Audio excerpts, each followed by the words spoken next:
Hayit dasturxonimizni ko'rki bo'ladigan o'zimizning milliy shirinligimiz holvani uy sharoitida osongina tayyorlaymiz. Idishga suv va shakarni solib, o'rta olovda qaynatib olamiz.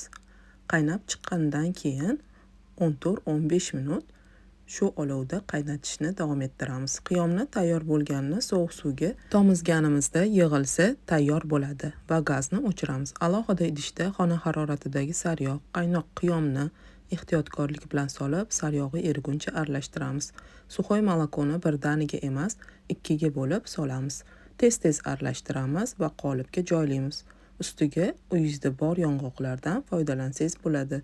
Kamida 2 soatga xolodilnikka yuboramiz. Ishoning, mazasi birga bir o'xshab, yana ham mazali bo'ladi. Siz ham albatta tayyorlab ko'ring. Bu holvalar dasturxonimizni ko'rki bo'lishi aniq. Podpisatsiya tugmasini bosib, menga podpisatsiya bo'lib oling birgalikda ajoyib taomlar tayyorlaymiz.